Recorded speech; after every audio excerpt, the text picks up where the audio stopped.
explain like OpTic to you guys, okay? At Iceland, we had more arguments at Iceland. Okay, no, we didn't.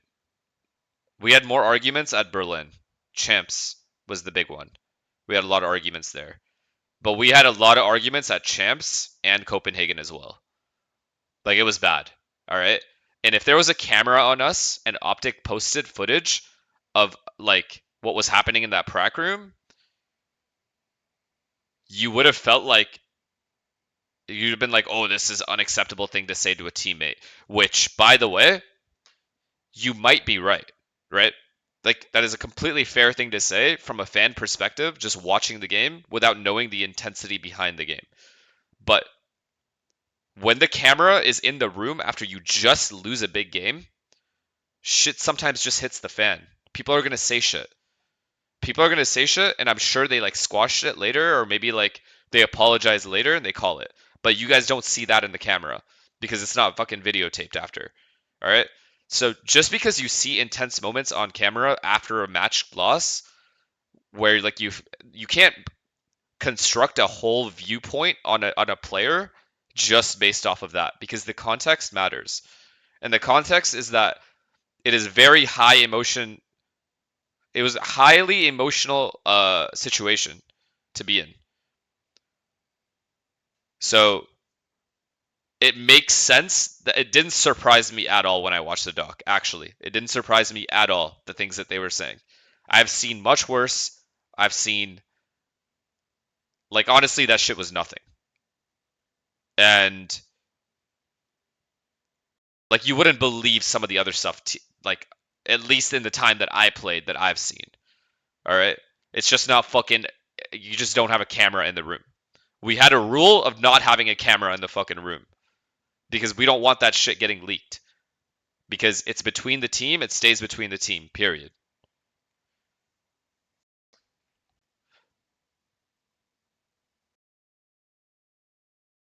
Which was worse, CS or Valorant? Definitely Val. Val just got intense because think about it. When you're like, okay, when we were on OpTic, right? We were like obliterating our region for like a while in that time period. So when we would lose a match to someone after coming back, like when we won Iceland and we came back home, right? That next split, if we lost a match, it would be very intense. If we like lost, like afterwards, like what the fuck? Did we just really lose to these guys? Because in our all our heads, right? You feel like you should be dominating everybody when you come back from a win. And then when you start losing and you get humbled, it's very hard to accept that. It's a very, very hard to accept that. Just is. Yeah, because of ego, high confidence, high intensity, how much the matches matter. It's like a big thing. So it's mainly you'll see it the most intense emotions from a team that's like just won and then starts losing. That's the worst part. Is like you are winning and then you immediately start losing right after. That's when it's like at its worst. That's when you're going to see the worst out of some players. You think that happened to Fnatic? I'm not going to presume to know what other teams are saying and doing. I'm just telling you from my experience what I've seen. And from my experience, this T1 shit, I'm not surprised at all. And it happens, I'm sure, to other teams as well. It's just not fucking, there's just no camera in the room recording it.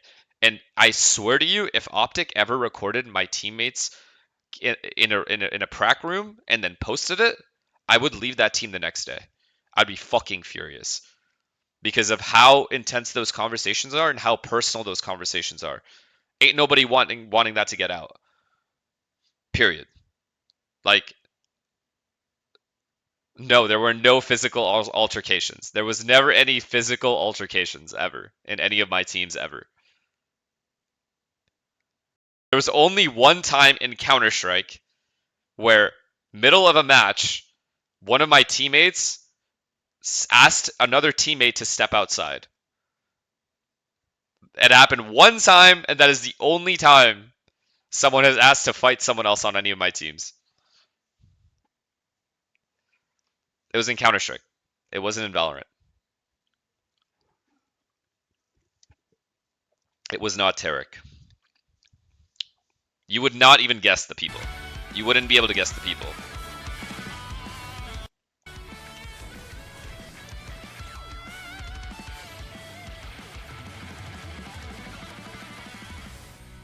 Subrosa. Yeah, Yasina's asking to fight someone. Oh, wait. Okay. There was a moment where I was trolling a teammate so hard, like hard rage baiting, that he wanted to fight me. This was in CLG. This is the only time a teammate has actually wanted to genuinely fight me. And also asked me to step outside. It was in. I can't say. I can't say. Never mind.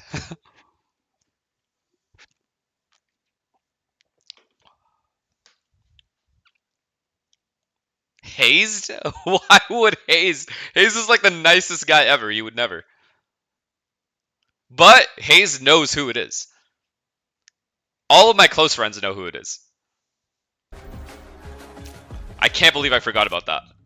There was one time. It was literally like we were. It was when we were doing review. We were doing a review, and then we were just finished review, and then everyone was just doing their own thing, and we're all just sitting there. And I'm just hard rage baiting him. I don't even remember what I said. It wasn't anything bad at all. But he took it really badly for some reason.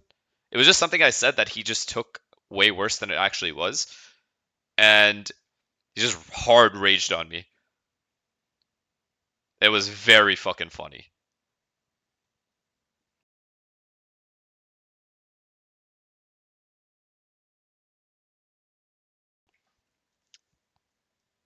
No, no, no, no.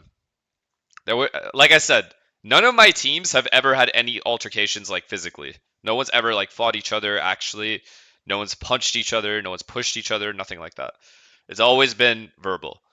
But those verbal conversations that are had in the practice rooms after like post losses, we had a rule: no camera in there.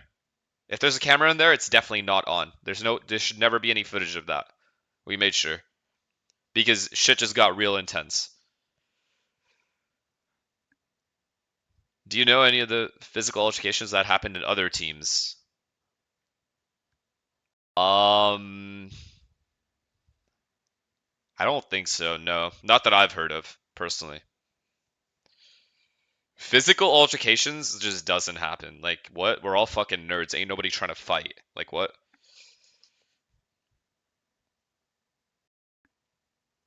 I've been in situations where my teammates have gotten into altercations, physical altercations with other random people in social environments.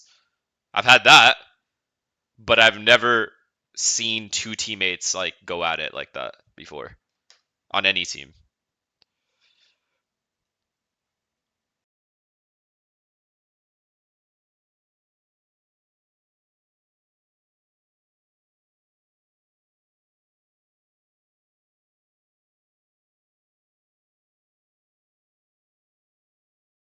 Riot shows teams just arguing. Where?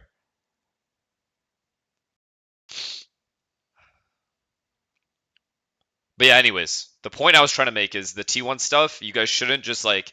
There's like I'm seeing like a lot of people attacking Buzz and like Autumn and shit. And like I understand from a viewer's perspective, like what the fuck? Why would you say that to a teammate? Right? Completely normal to like think that. So I understand it's a valid point. But please understand the context of losing a huge match, coming back to the prac room, having your emotions being very high, and then you say things you probably regret later on, you know? Because you just word it wrong or whatever. Because you're just like in the moment, you know? Just like angry, you're not thinking straight. You're just kind of saying exactly what your emotions are telling you to say. Mid match is kind of weird. Okay, I agree with that. You should not be putting your teammate down mid match ever. Ever, ever, ever in any universe, you should not be making it so your teammate loses confidence in a match. I can agree with that. That is completely valid. No excuse for that. That is completely valid. But I'm talking about post match after you lose. The emotions can get high sometimes, and people are going to say shit they don't necessarily like mean or are saying it in a really bad way instead of saying it in a constructive way. So I would just say like go easy on them a little bit. to VCT Pacific Stage 2, and we just saw a banger matchup just earlier, but now we're going to go in the second series with two more Korean powerhouses. Why are you defending them? I just explained to you, you fucking dork, why I am defending it. Because I've been in their position. And I have a very clear perspective on like what happens in these rooms. I just explained that. Solution, you know, I think Tomi's really cooking with. This is the roster that they're coming in with today. So no flicker, no new academy player. What about the compound effect of happening both in game and outside of game? Like I said, I'm just going off what I saw, right? Like in the documentary. If this happens consistently, the players aren't apologizing to each other, there's no accountability being taken by everyone, and like a real effort to try to help the player get better, like if no one's doing that, then of course like it's bad. But we don't know that they're not making an effort later on that's not on video, you know, of them putting in an effort or not putting in the effort. We have no idea. I'm just saying from the perspective of a player that's been in their position, it is very easy to lose control and say some things very like bluntly and rudely to someone and then regret it later on if it's right after your match or whatever, if you lost and the emotions are high.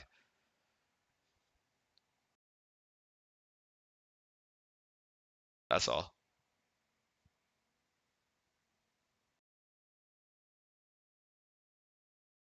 I don't know. I think we need to have a one-on-one interview with Sylvan.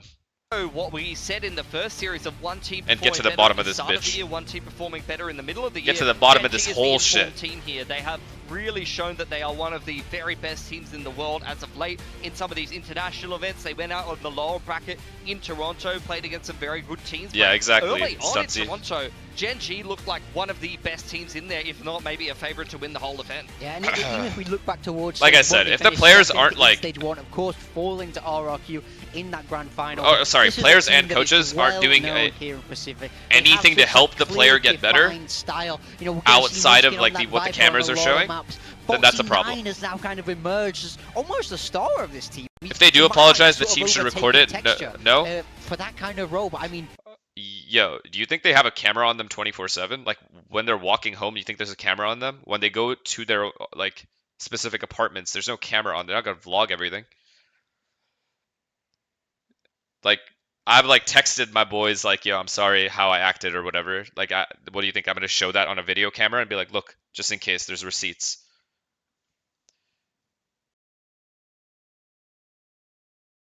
Syre, thank you for the tier 1, man.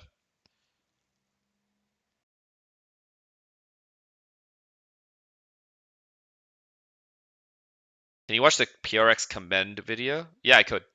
You want me to watch it now? Or I could just talk. I could yap as well. Gen G DRX is going to be a good game. We expect Gen G to win, right? Yo, you know who DRX reminds me of? DRX reminds me of Sentinels. Like, the way both of these teams are like so similar for some reason. I don't know what it is. I think it's their just consistent the consistent ability to just be so on and off. Like when they play well, it's insane. And when they play bad, it's so bad.